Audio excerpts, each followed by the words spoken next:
menjadi salah satu alat untuk implementasi kebijakan obat secara nasional.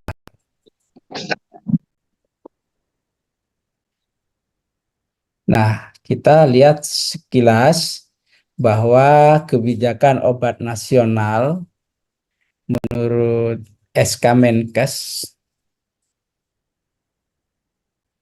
pada tahun 2006 gitu ya.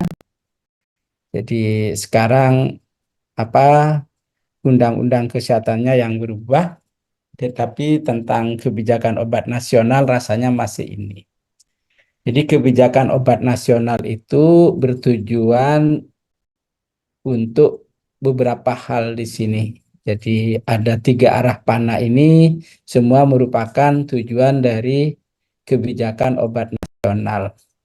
Kalau saya baca dari kiri adalah bagaimana obat itu tersedia secara merata dan terjangkau, ya. Jadi tersedia secara merata dan terjangkau.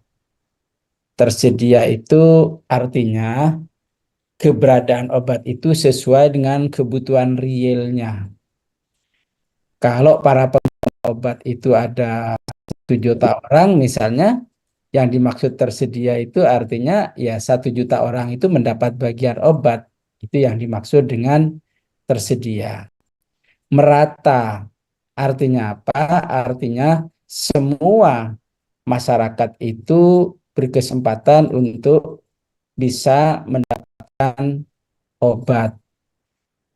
Jadi apakah itu di kota, apakah itu di pelosok, atau itu di daerah terluar negara kita atau perbatasan negara bagian luar, itu semua juga tersedia obat secara merata.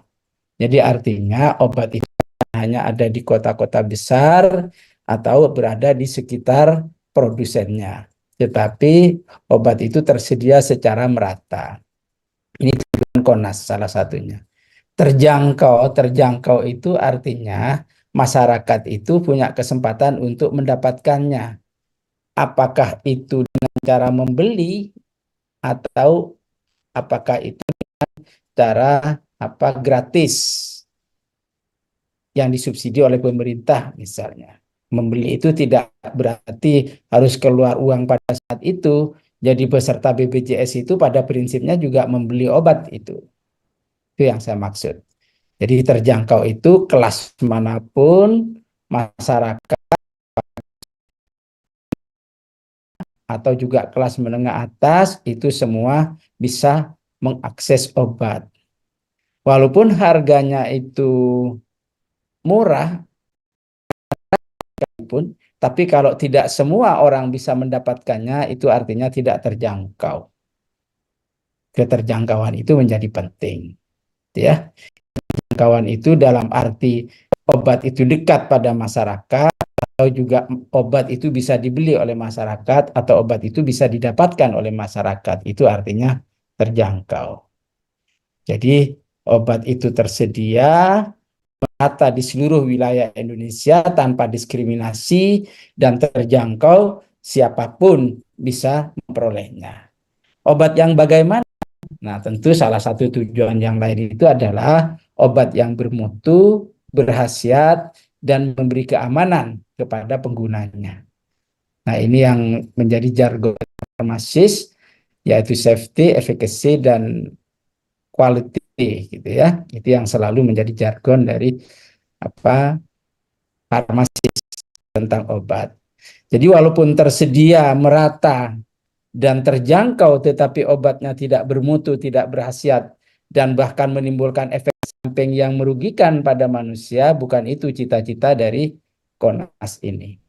KONAS itu mencita-citakan atau bertujuan untuk ketersediaan obat yang bermutu, berkhasiat, dan aman merata di seluruh Indonesia dan terjangkau, bisa dijangkau oleh seluruh masyarakat semua lapisan.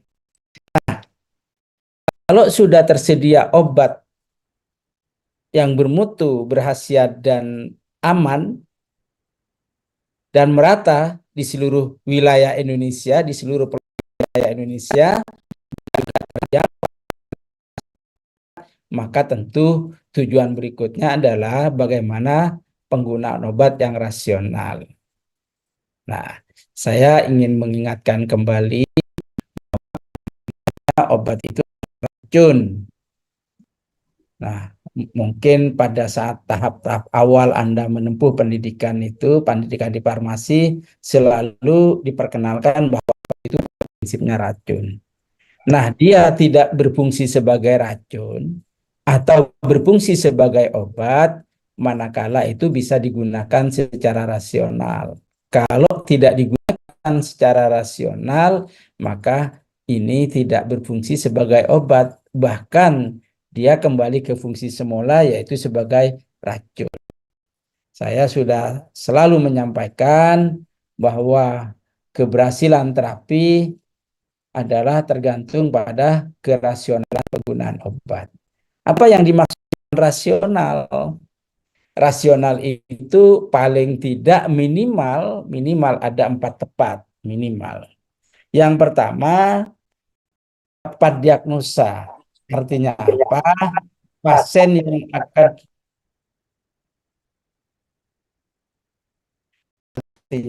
pasien yang akan menggunakan obat itu terdiagnosis secara benar. Jadi kalau sudah terdiagnosis secara benar, diagnosanya tegak, maka tentu berikutnya adalah pemilihan obatnya yang sesuai dengan indikasi pada diagnosis tersebut. Sehingga dalam lain tepat obat. Artinya apa? Artinya obat yang akan digunakan oleh pasien tersebut sesuai dengan diagnosa penyakitnya. Dalam bahasa lain adalah tepat indikasi. Ya. Jadi bukan obat yang lain yang digunakan, tetapi obat yang sesuai dengan penyakit yang diderita oleh pasiennya. Jadi kalau penderitanya itu adalah diabetes, pasiennya adalah pasien diabetes, tentu tepat obat itu artinya adalah yang digunakan obat-obat yang anti diabetes. Kira-kira begitu. Terus berikutnya, kalau obatnya sudah tepat, tentu dosisnya juga harus tepat. Itu yang biasa disebut dengan tepat dosis. Apa maknanya? Saya selalu mencontohkan bahwa orang dengan penyakit yang sama mendapatkan resep yang sama sekalipun dosisnya belum tentu sama. Karena apa? Karena dosis itu kadangkala terkait dengan usia, kadangkala juga terkait dengan berat badan. Atau bisa saja terkait pada kedua-duanya, yaitu pada usia dan juga pada berat badan. Sehingga orang yang berat badannya berbeda, walaupun penyakitnya sama dan mendapatkan resep obat yang sama, dosisnya tentu tidak akan sama. Ini yang perlu diperhatikan. Nah, sudah mendapatkan obat yang sama, yang tepat, terus juga dosisnya tepat, penggunaannya juga harus tepat. Jadi kalau tidak tepat penggunaannya, masih tetap juga tidak rasional. Walaupun diagnosanya tepat, obatnya tepat, tetapi penggunaannya tidak tepat juga sama saja tidak rasional. Tepat penggunaan itu ada beberapa hal. Yang pertama, memang cara menggunakannya itu tepat. Cara menggunakannya tepat. Maksudnya apa?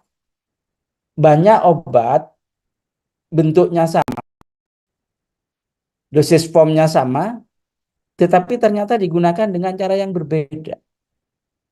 Contoh tablet, ada yang terlebih dahulu baru ditelan. Ada tablet yang langsung ditelan. Ada tablet yang hanya ditaruh di lidah, dihisap namanya. Ada tablet yang hanya ditaruh di bawah lidah, nanti larut dengan sendirinya langsung apa langsung bypass. Itu yang disebut dengan sublingual. Ada tablet juga ditaruh di antara pipi dan gusi. Itu yang disebut dengan bukal. Tentu juga masih ada tablet-tablet yang lain, contohnya yang bisa digunakan melalui vagina misalnya, tablet vaginal. Itu artinya apa? Artinya walaupun bentuknya sama, dosis formnya sama, penggunaannya belum tentu sama.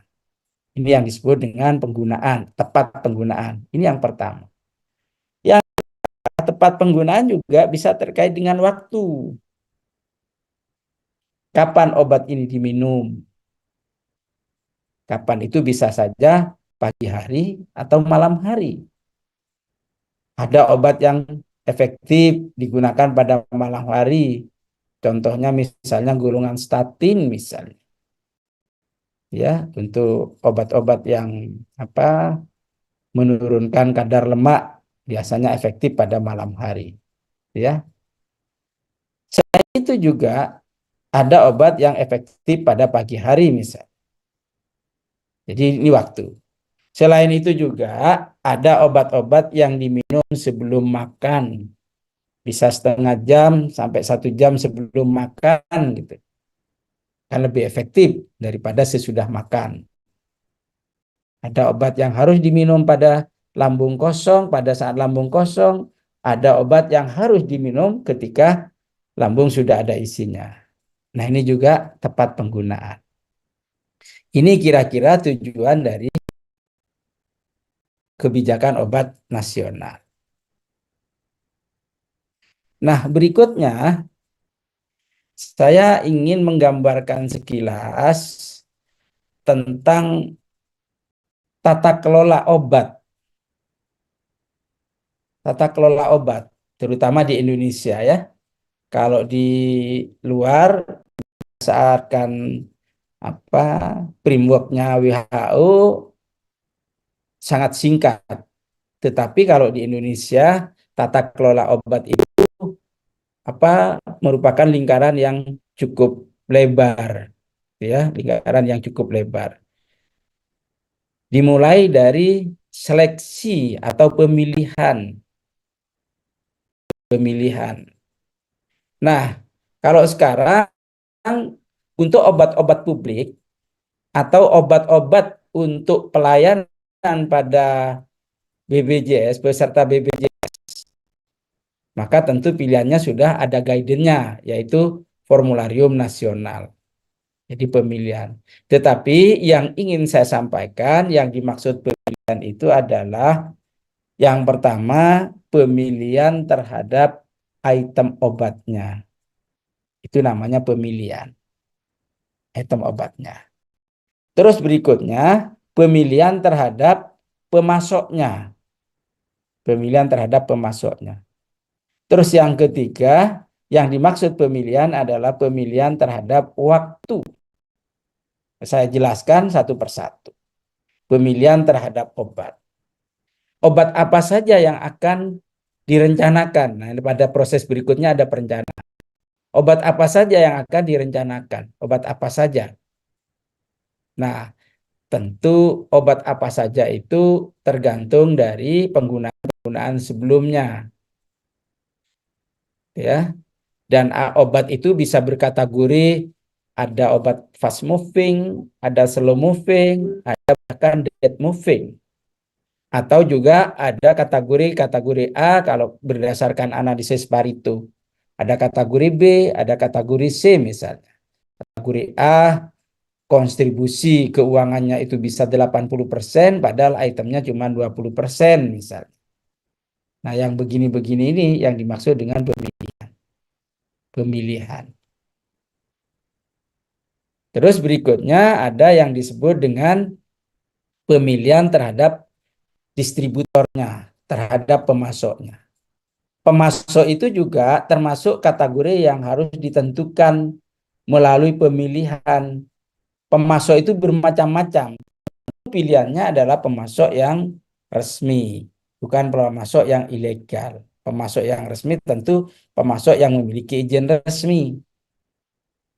Selain itu, selain yang resmi itu, yang perlu dipertimbangkan juga adalah kontinuitas ketersediaan produknya. ada pemasok yang tiba-tiba kosong, tiba-tiba ada. Jadi pada saat kita butuhkan, tahu-tahu kosong. Kadang-kadang pada saat kita butuhkan ada. Ini artinya pemasok yang kontinuitas barangnya tidak terjaga secara konsisten. Nah, pemilihan terhadap pemasok itu sebaiknya adalah pemasok yang kontinuitas ketersediaan barangnya itu secara konsisten terjaga dengan baik. Itu yang terkait dengan pemasok. Masih terkait dengan pemasok, yang lain, persoalan yang lain adalah yang ada jaminan purna jualnya. Apa yang dimaksud jaminan purna? Kalau obat itu mau expired atau bahkan obat itu rusak, bisa diretur, diganti dengan obat yang lebih baru. Itu yang ada jaminan purna jualnya. Bukan jual putus. Begitu sudah dibeli, terus sudah dibayar, terus gak ada tanggung jawab sama sekali dari pemasoknya. Tidak ada jaminan purna jual. Sebisa mungkin adalah memilih pemasok yang ada jaminan purna jualnya. Yang lain lagi ada jaminan apa namanya? Jaminan ketepatan pengiriman.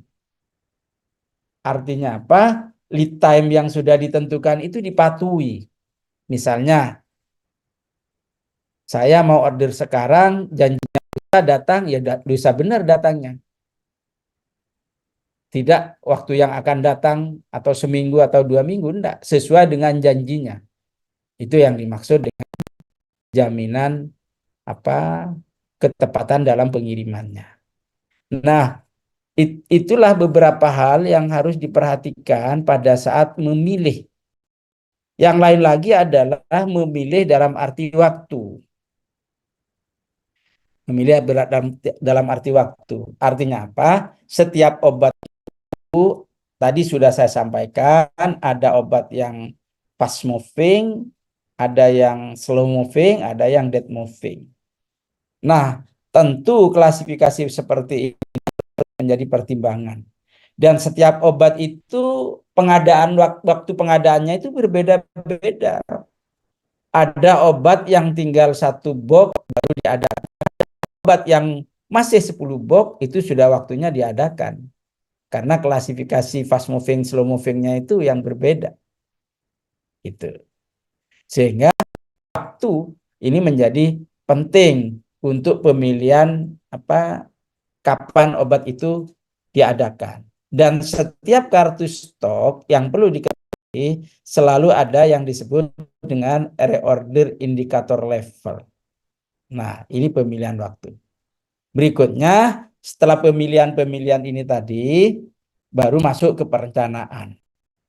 Perencanaan ini artinya apa? Artinya obat-obat yang akan diadakan itu dilakukan perencanaan. Obat yang sudah dilakukan proses pemilihan tadi, dilakukan perencanaan masing-masing berapa yang akan diorder. Ini namanya perencanaan. Masing-masing obat ini berapa yang akan diorder. Atau yang biasa disebut dengan RKO. RKO itu rencana kebutuhan obat. Bisa saja semua tim yang ada dalam suatu institusi itu mengadakan rapat, melakukan rencana kebutuhan obat sesuai dengan perannya masing-masing. Ada yang di pelayanan, ada yang di pengelolaan. Nah, ini juga melakukan rapat untuk melakukan perencanaan. Perencanaan seperti yang sudah saya sampaikan itu sebenarnya lebih pada apa dan bentuk sediaan apa masing-masing yang akan direncanakan untuk dilakukan pengadaan. Nah, pada umumnya perencanaan itu mengikuti pola-pola yang ada kuantifikasinya. Contoh misalnya kuantifikasi pola morbiditas. Kuantifikasi itu estimasi berapa obat yang akan diadakan untuk satu periode tertentu. Tentu untuk satu periode tertentu yang dimaksud itu adalah apa namanya,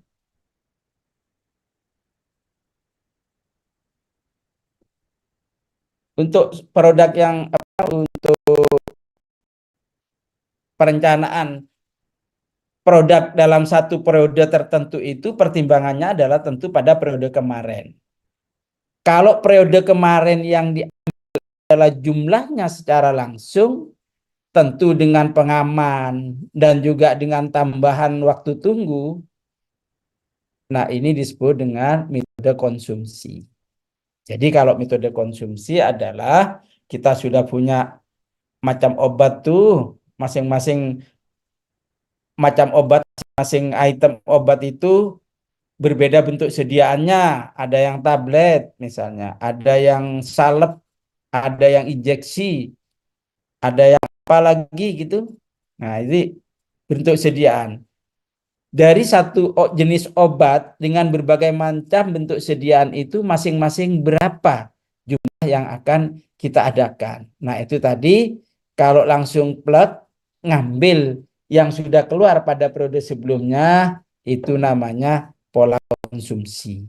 Pola konsumsi. Kalau ngambil pada periode sebelumnya hanya ditambah dengan pengaman saja, itu namanya pola konsumsi.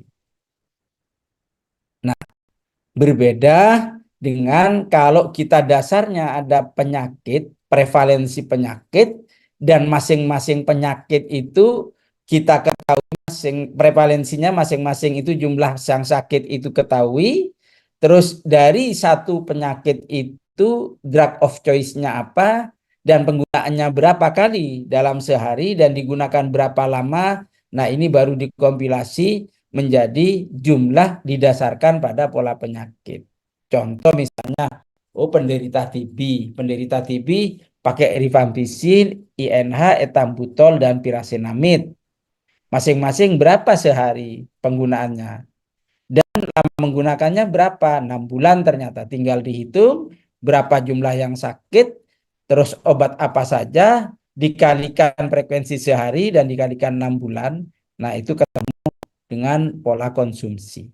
Tetapi ada juga dengan pola kombinasi atau yang disebut dengan proksi.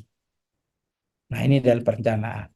Nah, setelah sudah ditentukan perencanaannya dalam satu periode tertentu, maka obat itu proses berikutnya adalah pengadaan. Pengadaan itu dalam satu perencanaan bisa dilakukan beberapa kali pengadaan. Jadi bukan yang sudah direncanakan langsung sekaligus dilakukan pengadaan, tidak mungkin seperti itu karena terkait dengan anggaran dan juga terkait dengan kapasitas penyimpanan. Sehingga tidak mungkin langsung sekaligus blek yang direncanakan itu dilakukan pengadaan. Pengadaannya pasti bertahap. Bisa saja yang perencanaan yang untuk 1 tahun itu pengadaannya bisa saja tiap bulan masing-masing obat, atau bisa saja tiap 2 minggu atau bahkan tiap minggu pengadaannya. Nah, model pengadaan itu yang kita tahu, yang kita kenal ada beberapa. Yang pertama adalah tender atau yang biasa disebut dengan lelang. Nah, biasanya pengadaan yang seperti ini adalah untuk obat-obat publik, yaitu obat untuk kebutuhan di dinas kesehatan yang akan didistribusikan kepada puskesmas. Itu biasanya pengadaannya melalui tender. Tendernya biasanya tender terbuka. Untuk obat-obat tertentu di rumah sakit juga ada sebagian yang pengadaannya melalui tender. Nah, tender ini ada tender terbuka, ada tender terbatas. Tender terbatas itu biasanya tidak sampai dipublikasikan yang besar-besaran, yang setiap apa pemasok ikut berlomba di situ, tapi kalau tender terbatas itu hanya sebatas beberapa pemasok saja, terus dari nanti negosiasi. Atau pengadaannya bisa pengadaan langsung seperti yang terjadi di apotek, dan sebagian di rumah sakit juga ada pengadaan langsung. Sehingga pada saat obat habis, terus dilakukan pengadaan. Nah, kira-kira seperti ini sampai pengadaan. Sampai pengadaan. Berikutnya ada distribusi. Ada distribusi. Saya ingin menjelaskan dua hal yang terkait distribusi. Hal yang pertama, obat yang dilakukan pengadaan kepada distributor, maka akan dikirim kepada pihak pengadaan. Kalau yang mengadakan rumah sakit, diadakan pada distributor tertentu, maka distributor itulah yang mengirim kepada rumah sakit. Kalau yang mengadakan apotek, seperti itu juga dikirim ke apotek, dan seterusnya, dan seterusnya. Itu pengiriman itulah yang disebut dengan distribusi. Distribusi dari distributor atau dari PBF, pedagang besar farmasi, atau bahasa lainnya juga supplier atau juga pemasok, itu mengirim ke yang mengadakan. Nah, itu distribusi. Tetapi ada hal lain yang terkait dengan distribusi. Hal lain apa yang terkait dengan distribusi? Hal lain itu adalah kalau dinas kesehatan yang melakukan pengadaan, maka distribusi dari PBF itu dikirim langsung ke dinas kesehatan. Nah, dari dinas kesehatan itu juga ada distribusi tersendiri. Dikirim ke puskesmas-puskesmas atau juga ke puskesmas pembantu dari apa? Dari dinas kesehatan. Nah, tadi kembali kepada pengadaan. Pengadaan itu beda dengan dulu untuk obat-obat publik. Kalau dulu pengadaan itu melalui pengadaan tender-tender yang saling tawar-menawar itu. Tetapi kalau sekarang pengadaan itu sudah langsung secara cepat menggunakan e-katalog, artinya harga sudah tidak perlu tawar-menawar lagi, harga itu sesuai dengan yang tercantum dalam e-katalog. Obat ini harganya berapa, obat ini harganya berapa, obat ini harganya berapa. Sudah tidak ada tawar-menawar lagi. Gitu ya. Kalau dulu tawar-menawar, sekarang sudah enggak. Nah, terkait dengan distribusi, ada yang disebut dengan LPLPO. Laporan penggunaan dan lembar permintaan obat. Artinya apa? Kalau dari puskesmas, dari dinas kesehatan dikirim ke puskesmas, begitu puskesmas waktunya minta lagi, habislah istilahnya, maka dia harus membuat laporan penggunaan yang sudah didapatkan sebelumnya, sekaligus juga ada lembar permintaan obat yang akan digunakan berikutnya. Itu yang disebut dengan LPLPO. Nah, baik yang yang ada pemindahan dari distributor ke dinas kesehatan maupun dari dinas kesehatan ke puskesmas dan ke puskesmas pembantu, maka kaidah good distribution practice itu juga wajib dipatuhi. Jadi cara distribusi yang baik itu juga harus dipatuhi. Bagaimana mekanisme pengirimannya, obat harus tetap terjaga keamanannya, jaga kualitasnya selama pengiriman itu. Jangan sampai kena hujan, jangan sampai kena sinar matahari langsung. Ini menjadi bagian dari good distribution practice. Yang lain lagi juga baik di puskesmas maupun di dinas kesehatan atau di tempat-tempat yang lain, maka harus mengikuti good storage practice. Jadi ada cara menyimpan obat yang baik. Kita tahu bahwa obat itu memiliki karakteristik yang berbeda-beda. Ada obat yang tidak boleh disimpan pada suhu kamar, artinya hanya disimpan pada suhu dingin. Ada obat yang tidak boleh disimpan pada suhu dingin, artinya harus disimpan di suhu ruang atau di suhu kamar. Nah, itulah karakteristik obat. Jadi penyimpanan itu harus sesuai dengan karakteristiknya. Kalau tidak sesuai dengan karakteristiknya, maka jaminan kualitas itu menjadi tidak bagus. Nah, setelah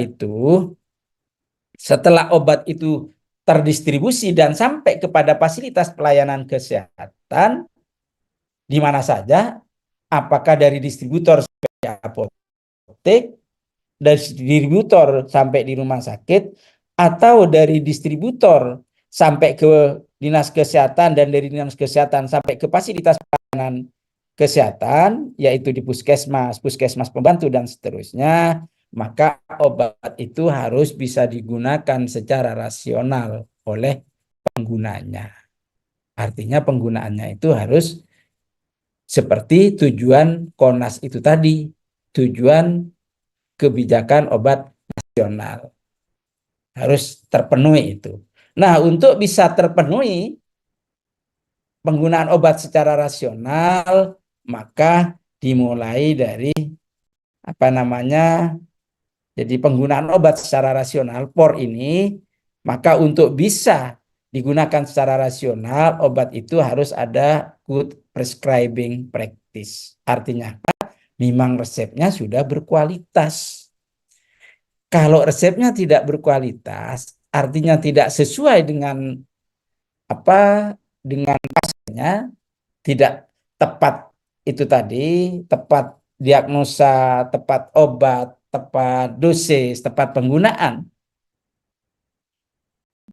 itu tentu POR itu, penggunaan obat rasional itu tidak berjalan sebagaimana mestinya. Sehingga dimulai dari good prescribing practice. Jadi obat persepannya ini juga harus bagus dulu, harus benar dulu. Berikutnya adalah good pharmacy practice. Jadi bagaimana kalau sudah ada resep masuk ke fasilitas pelayanan kefarmasian, maka bagaimana good pharmacy practice-nya itu, layanan kefarmasian yang bagus itu, praktek kefarmasian yang bagus itu harus dijalankan. Sehingga kalau dijalankan dengan baik, setiap ada resep dilakukan assessment, penyiapannya benar, penyerahannya benar, dan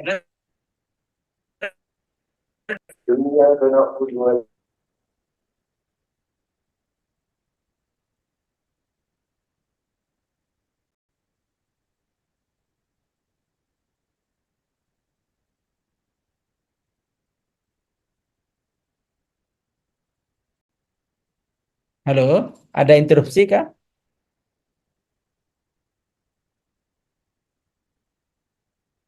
Halo, Tidak ada Bapak. Mungkin itu kepencet. oh bocor. Gini Bapak. Ya, oke.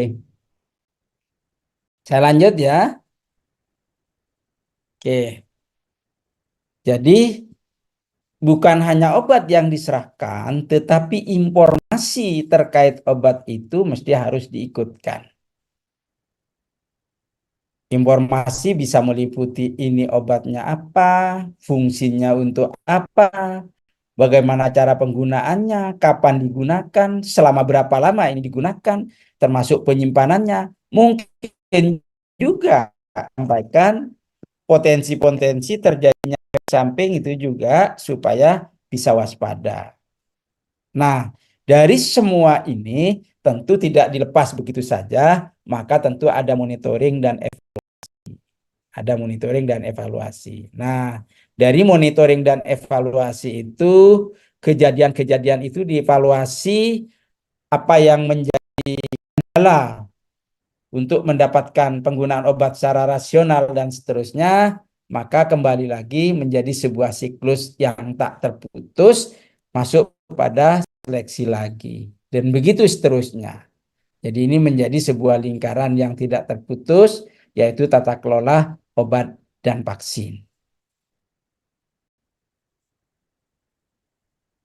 Terus berikutnya, kaitannya kebijakan obat nasional dengan farmakoepidemiologi.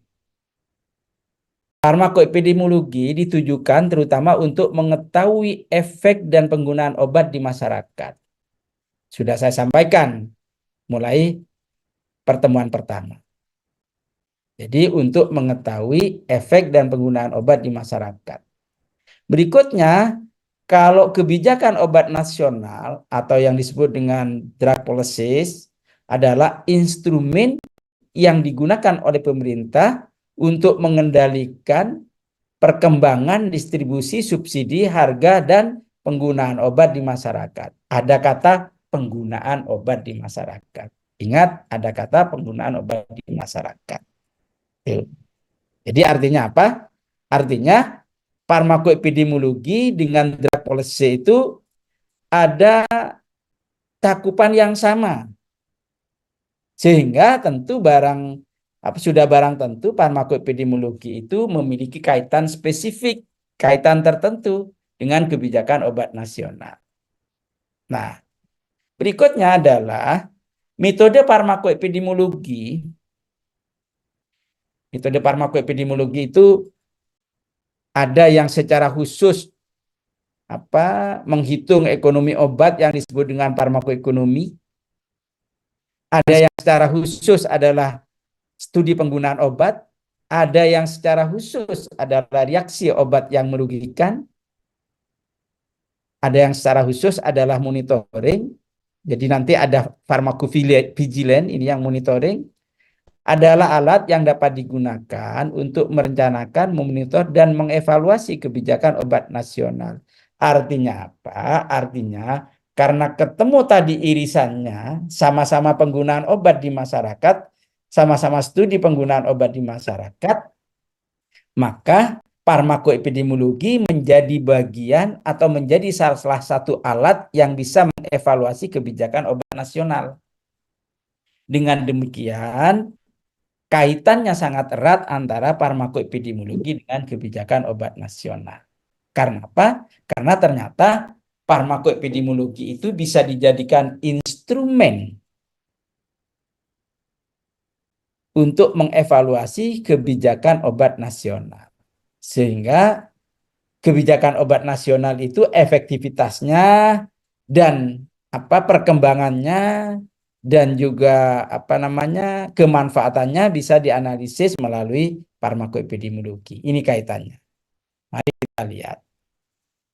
Peran farmakoepidemiologi merancang intervensi untuk meningkatkan penggunaan obat secara rasional. Kenapa begitu? Karena minggu lalu saya sudah sampaikan bahwa farmakoepidemiologi itu salah satunya itu perannya adalah sebagai penanda awal ketidakrasionalan penggunaan obat. Kalau penggunaan obatnya tidak rasional, dari data farmakoepidemiologi itu terdeteksi sejak awal. Maka karena terdeteksi sejak awal, maka peran farmakoepidemiologi itu juga bisa merancang intervensi apa yang bisa dilakukan untuk meningkatkan penggunaan obat secara rasional. Tuh. Berikutnya adalah melaksanakan dan evaluasi studi farmakoekonomi. Berikutnya adalah identifikasi dan kuantifikasi reaksi obat yang merugikan. Tadi sudah disampaikan di depan. Sehingga berkontribusi untuk mengenali masalah kebijakan pada lingkungan di mana mereka bekerja, mengukur dampak kebijakan obat nasional, sehingga kebijakan obat nasional itu punya dampak positif apa enggak. Jangan-jangan hanya sebuah program aja yang tidak punya dampak apa-apa. Nah ini.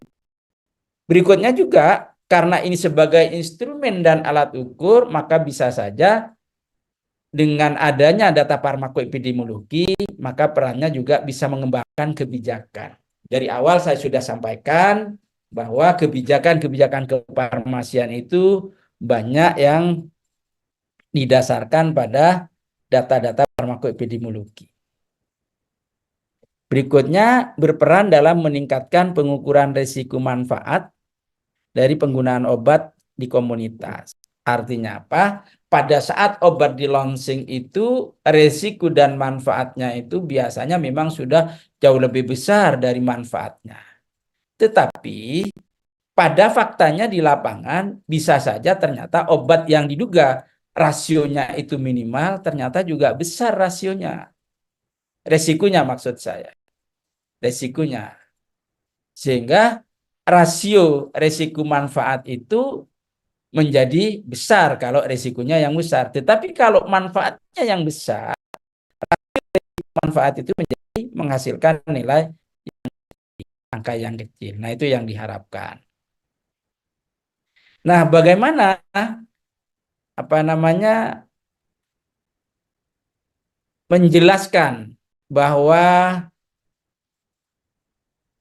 farmakoepidemiologi itu berkaitan dengan KONAS?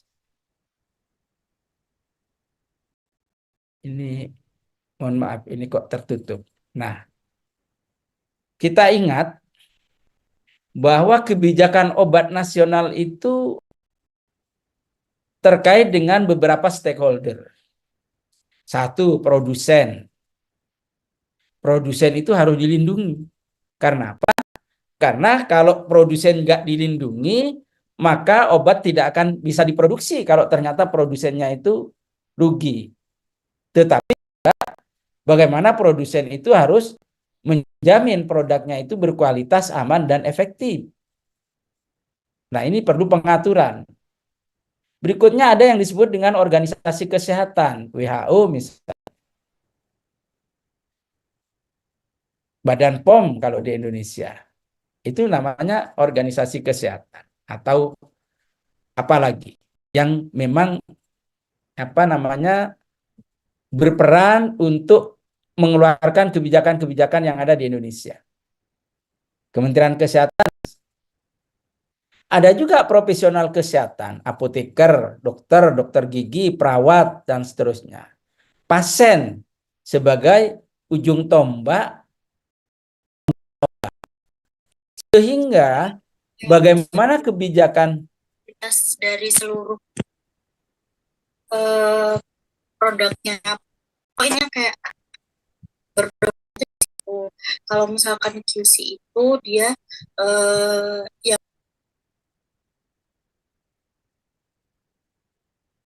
berarti nggak ikut kuliah ya? Kok dia diskusi sendiri ya? Halo,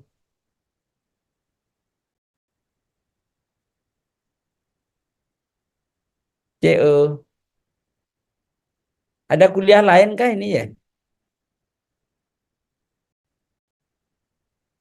Loh, CO-nya nggak ada ini. Nggih, Bapak. Ada kuliah lain tah? Bersamaan tah? Nggih, Bapak. Sebagian mungkin ada yang ikut perkuliahan kosmetologi.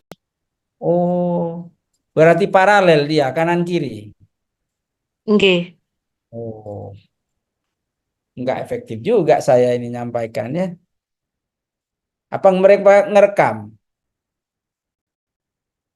Tapi nggak rekam kan ini ya? Apa? Oh, direkam ya? Oke. Kok nggak ada tanda record di sini? Oh, gitu. Ya, ya, udah. Nanti saya dikirimi rekamannya ya, link rekamannya ya. Oke. Sehingga regulasi kebijakan obat nasional itu harus mempertimbangkan empat stakeholder ini. Empat stakeholder ini jangan sampai tidak tersentuh oleh kebijakan obat nasional. Karena pemerannya ada di empat stakeholder ini.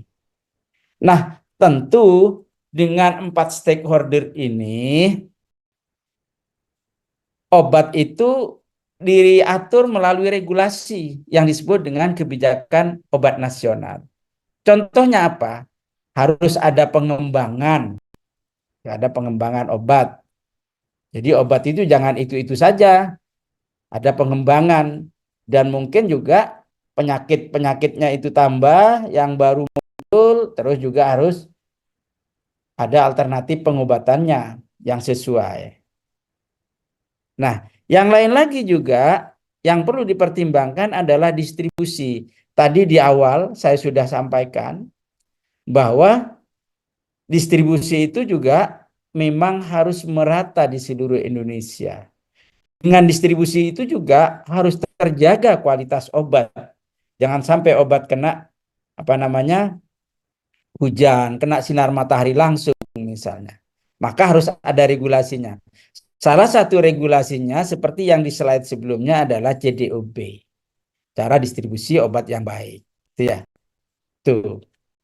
juga menjadi bagian dari yang masuk pada regulasi dalam rangka supaya obat itu tetap terjaga kualitas, keamanan dan efikasinya, dan juga tersedia secara merata. Maka tentu butuh regulasi. Ada juga regulasi yang terkait dengan subsidi. Contoh misalnya, produsen disuruh membuat obat generik, padahal bahan bakunya saja sudah mahal. Maka ada subsidi dari pemerintah untuk obat-obat generik. Atau juga regulasi tentang subsidi siapa pengguna obat itu. Contoh misalnya, peserta BPJS itu kan ada beberapa kategori. Salah satu kategorinya adalah PBI, peserta bantuan iuran, yaitu peserta BPJS yang memang untuk masyarakat yang tidak mampu dan masyarakat miskin.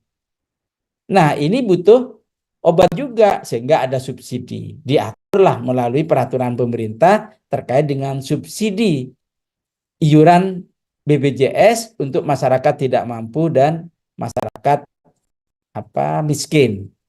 Nah, berikutnya tadi sudah ada e-katalog. Artinya apa? Artinya harga ditetapkan melalui regulasi. Obat publik itu harus diatur melalui regulasi.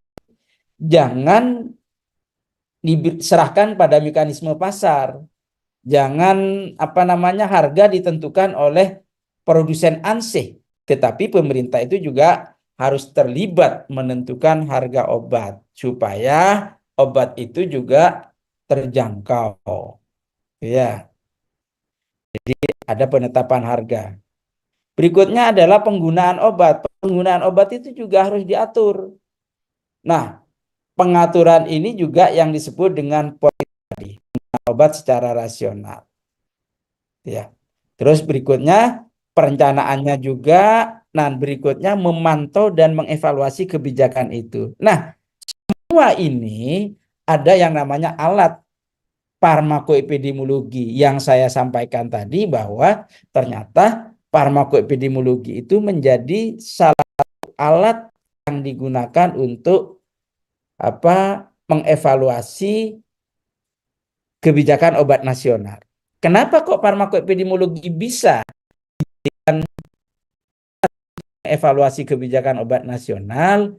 Karena farmakoepidemiologi itu memiliki metode-metode yang bisa digunakan untuk evaluasi dan untuk sebagai alat melakukan penelitian. Metode apa?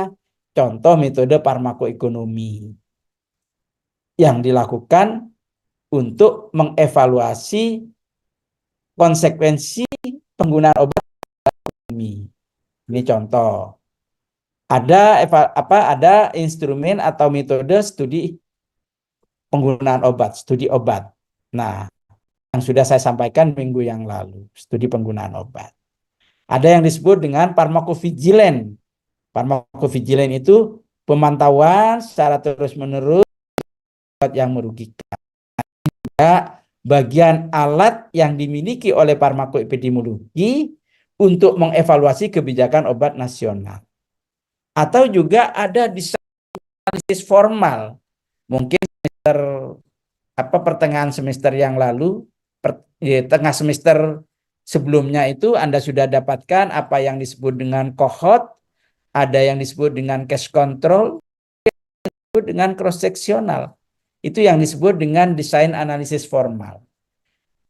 Sehingga kalau saya garis bawahi, farmakoepidemiologi itu memiliki berbagai metode yang bisa digunakan untuk menganalisis pengembangan distribusi dan seterusnya itu terhadap kebijakan obat nasional, maka hasilnya itu menjadi sebuah dampak atau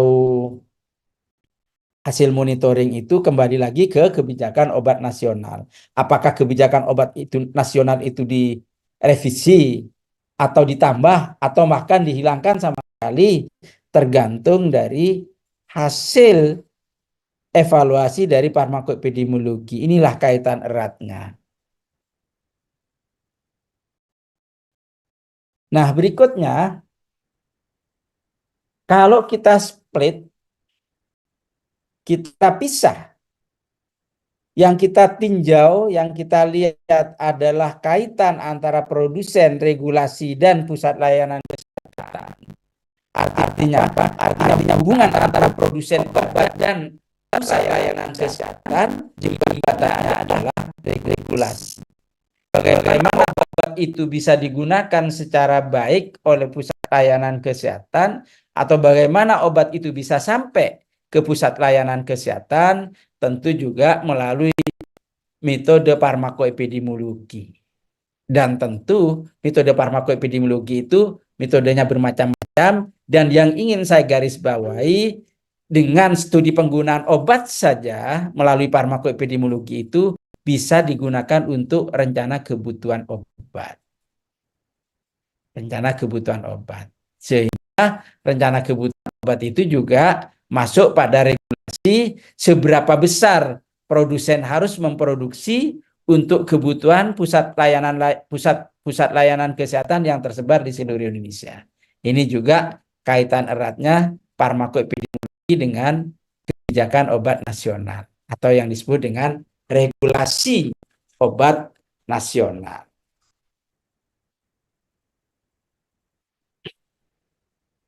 Nah, berikutnya adalah kebijakan obat itu meliputi beberapa hal yang menjadi perhatian. Berikutnya yang bisa saya sampaikan adalah akses obat bisa dijangkau oleh semua yang membutuhkan. Tetapi obat itu harus berkualitas dan kelayakan ketetapan industri farmasi termasuk penggunaan obat secara tepat. Jadi ini juga berupa siklus. Ini semua diatur melalui kebijakan obat nasional itu. Nah, ini ada penjelasannya satu persatu. Masalah dalam riset farmakoepidemiologi yang bisa digunakan melalui yang bisa menggunakan farmakoepidemiologi, artinya desain farmakoepidemiologi bisa digunakan untuk riset pada beberapa hal ini. Yang pertama adalah misalnya di mana obat itu diproduksi, bagaimana obat itu didistribusikan, dan di mana tempat distribusinya, dan bagaimana obat itu dipasarkan, serta obat itu digunakan oleh masyarakat. Ini bagian yang mendasar dari riset-riset farmakoepidemiologi. Dalam rangka mendukung bahwa penggunaan obat itu bisa digunakan secara rasional. Permasalahannya adalah yang sering terjadi terutama untuk negara-negara berkembang atau bukan negara yang negara yang miskin begitu ya. Ini ada beberapa permasalahan yang sering berkembang dan juga membutuhkan regulasi yang betul-betul bisa melindungi masyarakat ya. Ada obat berkualitas buruk dan obat palsu misal. Obat berkualitas buruk atau obat palsu. Kenapa terjadi seperti itu? Negara berkembang itu atau negara miskin biasanya memang produsen-produsen obatnya tidak banyak. Kalau toh banyak, itu sebagian besar bahan bakunya impor dari negara-negara lain. Nah, ini yang membutuhkan biaya yang sangat tinggi. Nah, kadangkala kondisi inilah yang dimanfaatkan oleh pihak-pihak yang tidak bertanggung jawab untuk mendapatkan keuntungan yang sebesar-besarnya. Obat-obat palsu. Ada yang hanya plasebo saja diproduksi dan dijual, bahkan jualnya ke institusi resmi, ke fasilitas pelayanan kesehatan begitu. Ini juga banyak obat-obat buruk yang beredar. Obat palsu juga. Nah, ini yang untuk di negara berkembang. Terus berikutnya di sisi bawah ada obat-obat penting stoknya berkurang. Jadi artinya apa? Obat yang sangat dibutuhkan, ketersediaannya itu tidak memadai, tidak sesuai dengan kebutuhan realnya. Ini memang kendala-kendala yang ada di negara yang sedang berkembang. Kalau negara maju tentu tidak ada masalah yang begitu. Ya. Contohnya misalnya di daerah-daerah Afrika itu saya pernah melihat di TV banyak yang kena HIV sehingga usia harapan hidupnya itu pendek, tetapi alhamdulillah pada pertumbuhan penduduknya itu juga tinggi, artinya produksi penduduknya itu juga tinggi sehingga bisa mengimbangi. Kalau enggak bisa punah masyarakat yang ada di situ. Karena apa? Obat HIV AIDS-nya itu tidak terjangkau, tidak ada di situ karena mahal sekali untuk diproduksi di sana. Dan obat-obat yang lain tentunya. Terus ada kualitas penggunaan. Kualitas penggunaan itu bisa saja overuse, underuse, misuse, dan polifarmasi. Ini. Termasuk di Indonesia yang seperti ini. Overuse. Masyarakat itu kan menambah sendiri jumlah obat yang harus diminum. Misalnya 3 kali sehari 1 tablet misalnya. 3 kali sehari 2 tablet, kadang masyarakat menambah sendiri menjadi 3 kali sehari 2 tablet, 2 kali sehari 2 tablet. Nah ini kan didua kalikan. Karena apa? Karena ketidakpahaman masyarakat kadang-kadang mereka ingin segera sembuh. Sehingga kalau yang seperti itu ada yang underuse. Underuse itu mungkin sering lupa tidak minum obat. Atau mungkin karena penjelasan-penjelasan yang kan ketika menerima obat itu sering muncul efek samping dan segala macam. Karena takut pada efek sampingnya, maka penggunaan obatnya itu jarang digunakan. Atau mungkin juga karena kalau sudah merasa nyaman, merasa enak, tidak digunakan lagi. Ini underuse. Ya, sehingga seharusnya. Atau juga bisa misuse. Jadi salah menggunakannya. Kenapa salah? Ya informasi yang dia terima itu bisa saja terjadi distorsi. Atau memang informasinya yang tidak lengkap, yang salah dari yang memberi informasi ketika menyerahkan obat kepada pasien. Ini misuse. Atau polifarmasi. Kita tahu terutama untuk lansia, bahkan bukan hanya lansia, anak-anak itu juga kadang polifarmasi juga. Itu sebenarnya karena diagnosisnya yang tidak tepat. Belum utuh, belum tegak diagnosisnya, sudah langsung ditembak dengan beberapa obat. Karena mungkin nunggu proses laboratorium, nunggu proses CT scan dan lain-lain untuk memastikan apa penyebabnya, karena belum tegak tapi harus segera diobati gitu, ya kadang-kadang menimbulkan polifarmasi. Berikutnya untuk negara berkembang ada efek kegiatan internasional misalnya. Efek kegiatan internasional itu salah satu contohnya ada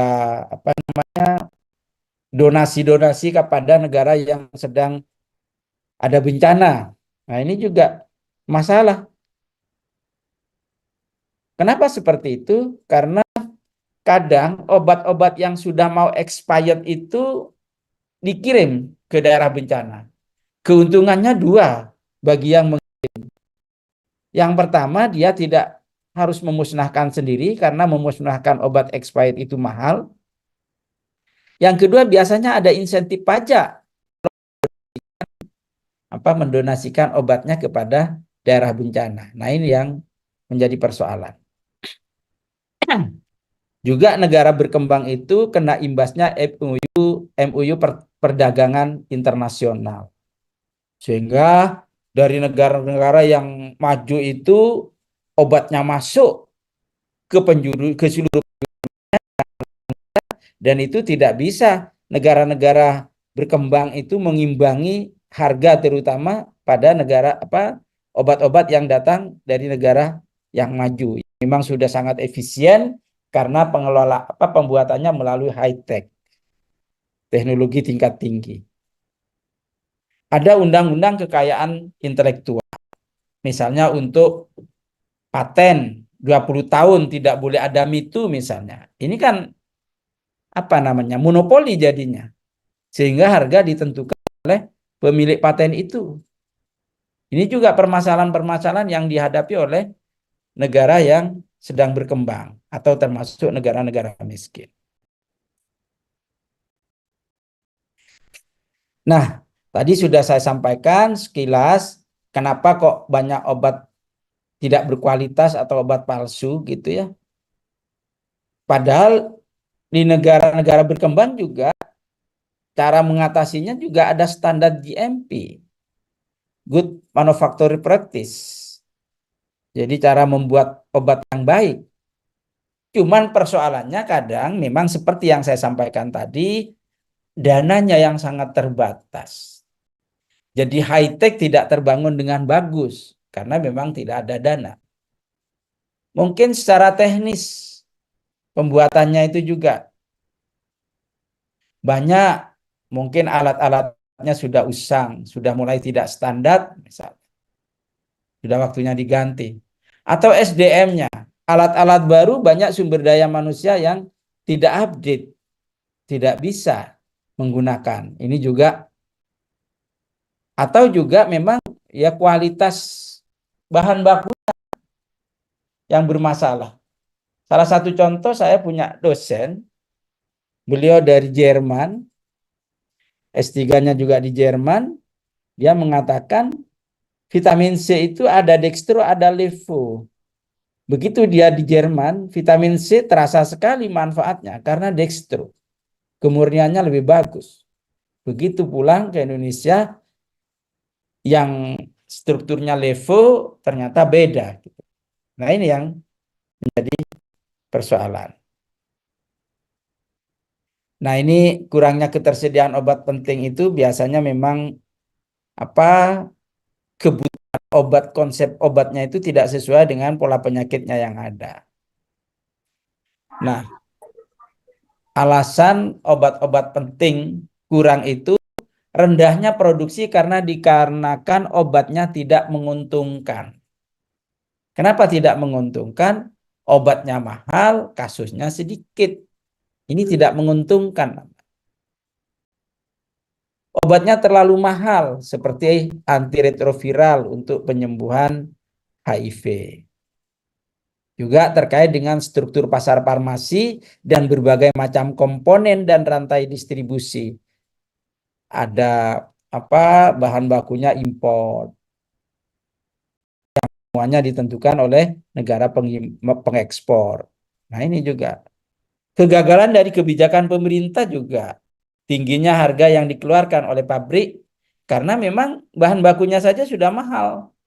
Dulu pernah obat-obat generik diturunkan harganya oleh Bu Menkes Fadila Supari, tetapi ternyata tidak bisa diproduksi karena harga obat itu tidak cukup untuk bahan bakunya. Jangankan biaya produksinya, untuk beli bahan baku aja tidak cukup.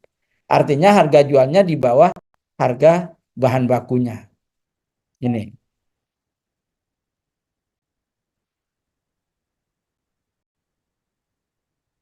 Nah, ini yang rendahnya kualitas penggunaan itu ada overuse, underuse, misuse, dan polifarmasi tadi sudah saya sampaikan.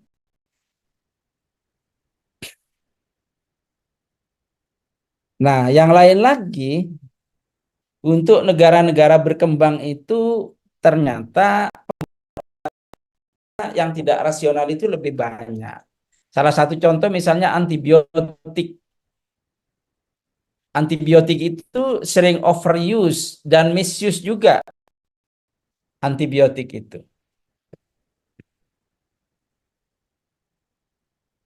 Di negara-negara berkembang. Saya pernah melakukan penelitian bersama mahasiswa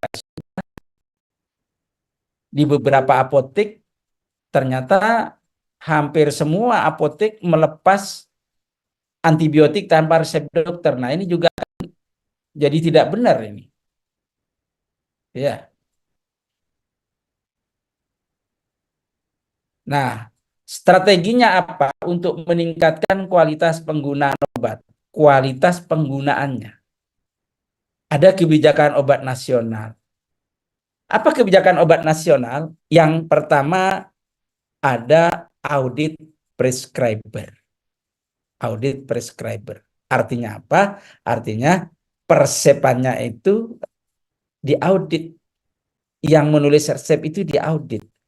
Resepnya memang sudah berkualitas, sesuai indikasi, sesuai diagnosanya, tepat dosisnya, apa serba tepat itu, apa sudah benar apa enggak. Ini ada audit prescriber. Ini kebijakan obat nasional.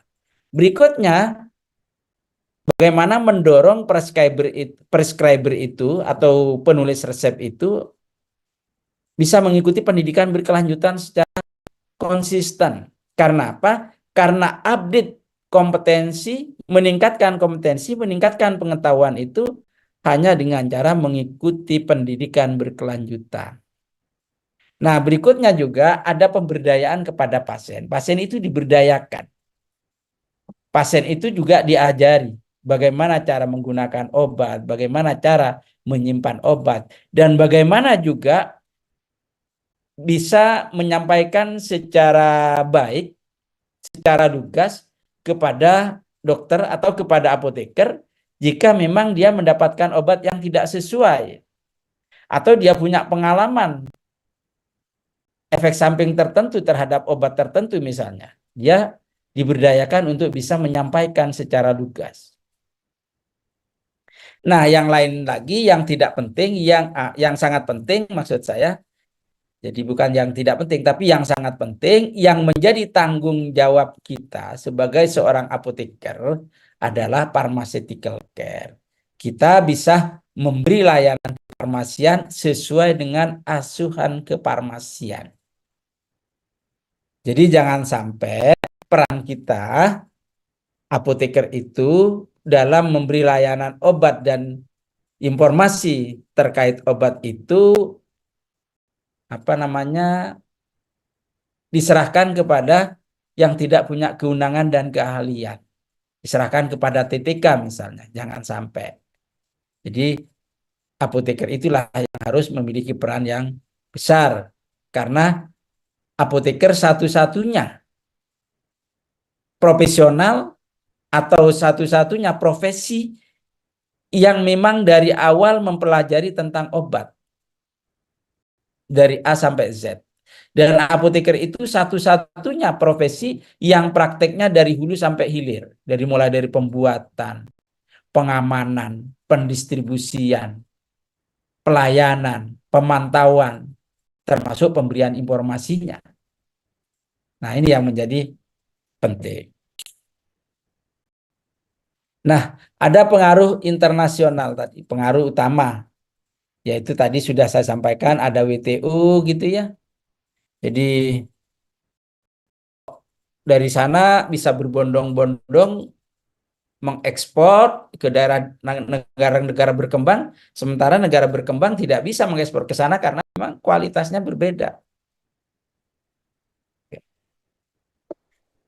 Yang lain lagi juga membatasi akses pada negara-negara berkembang teknologi kesehatan baru. Kenapa? Tidak harus dihalang-halangi, tetapi harganya saja dinaikkan. Tidak terjangkau, negara berkembang sudah nggak bisa beli. Ya. Dan produknya juga tidak bisa diterima di negara-negara maju. Tuh. Nah, ini juga kegiatan internasional. Nah, apa solusinya?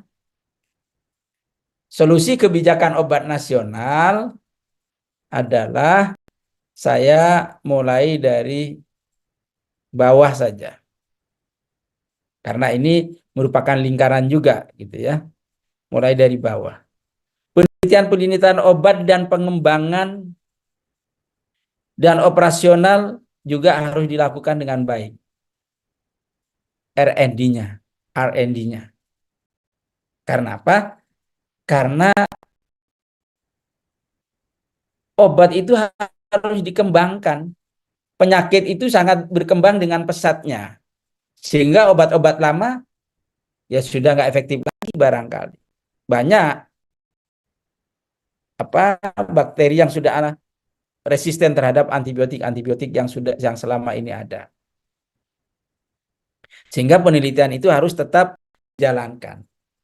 Pengembangan obatnya atau juga bisa penelitian-penelitian terkait dengan efek obat yang merugikan. Jangan sampai pasien atau masyarakat itu menggunakan obat tetapi juga membahayakan dirinya. Berikutnya adalah sistem memonitor dan mengevaluasi dampak dari kebijakan. Nah, ini juga kebijakan-kebijakan yang ada dievaluasi. Tadi salah satu contohnya mengevaluasi dengan instrumen farmakoepidemiologi misal. Jangan sampai kebijakan itu atau sistem itu tidak pernah dievaluasi. Dampaknya seperti apa harus selalu dievaluasi. Tuh. Kalau ada dampak yang ternyata memperbaiki atau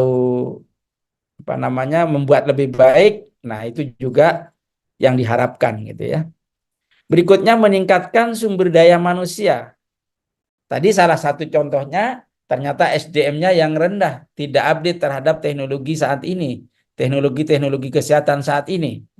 Maka tentu meningkatkan sumber daya manusia, termasuk prescribernya itu tadi. Jadi cara meningkatkan ya ikutkan pendidikan berkelanjutan supaya kompetensinya terjaga secara terus-menerus. Berikutnya ada strategi ekonomi yang tepat untuk sektor farmasi. Ya.